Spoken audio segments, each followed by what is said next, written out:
Hi everyone, welcome to Infocraft. Today we're talking about Crapy Cornelia by Henry James. Crapy Cornelia was first published in Harper's Magazine in October 1909. It appears in volume 13 of the Complete Tales of Henry James, and is one of a number of stories Henry wrote which reflects on the time he had spent away from his native America living in Europe. It also deals with an issue to which he returned over and again, the decision regarding marriage or bachelorhood.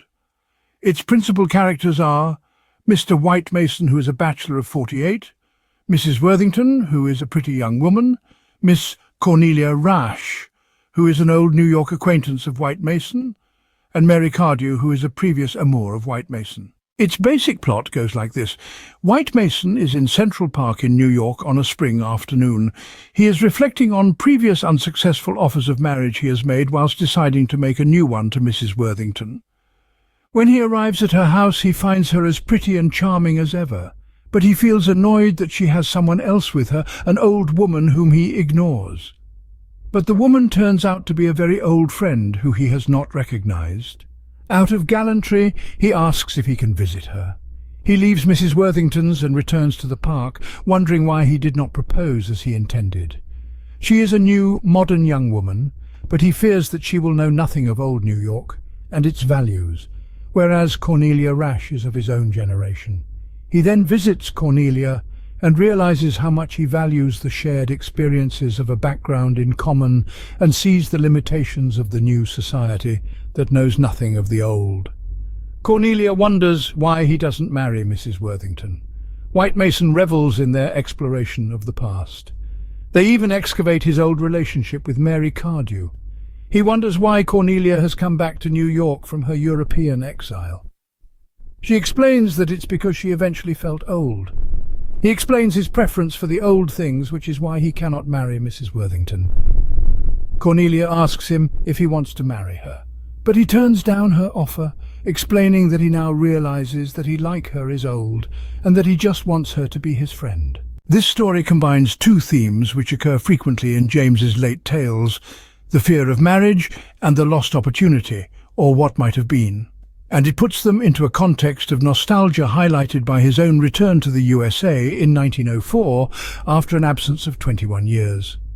Let's delve into the first theme, the fear of marriage. White Mason has proposed marriage to women on 3 separate occasions in the past, but in each case he has done so by the happiest instinct, only in impossible conditions. The term happiest here is very telling. It presents White Mason's point of view. He is in fact glad that the marriage offers were not taken up. In choosing impossible conditions, he is revealing that subconsciously he does not really want to get married. And the present case with Mrs. Worthington proves to be a similar case in point. He hesitates over proposing to Mrs. Worthington and claims to be irritated to find someone else with her when he calls, but he does not go back again to make his proposition. The remainder of the story is taken up with his conversation with Cornelia Rash, who asks him twice if her would marry her. But he turns her down, just as he also decides not to ask Mrs. Worthington, who we know from Cornelia's account adores him. So he has plenty of opportunity to be married, but finds self-justifying reasons not to be. Yet he puts great store by the romantic association of objects, and he is keen to possess the photograph of his old flame, Mary Cardew. Now let's delve into the second theme, the lost opportunity. White Mason is rather like John Marcher in The Beast in the Jungle and George Stransom in The Altar of the Dead. He is an egoist, locked exclusively into his own concerns to an extent that it cuts him off from the potentially remedial contact he could have with the people who surround him. He thinks of his intention to propose to Mrs. Worthington entirely in terms of doing her an immense favour.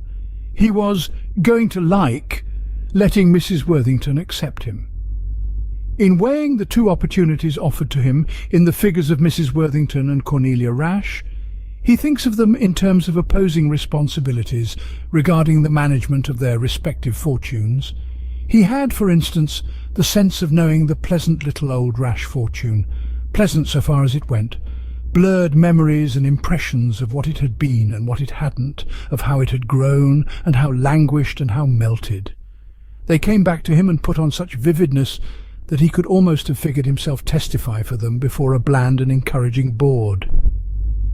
The idea of taking the field in any manner on the subject of Mrs. Worthington's resources would have affected him, on the other hand, as an odious ordeal, some glare of embarrassment or exposure in a circle of hard, unhelpful attention, of converging, derisive, unsuggestive eyes.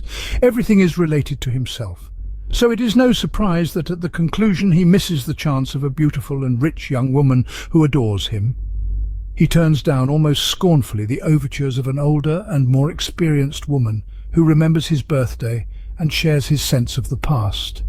And he settles for an old age devoted to nurturing memories of the past, locked into material objects such as antique tables and old photographs. Thank you for watching. For more content like this, please like and share our video and subscribe to our YouTube channel. If you enjoyed the content, let us know what you want to see next in the comments down below.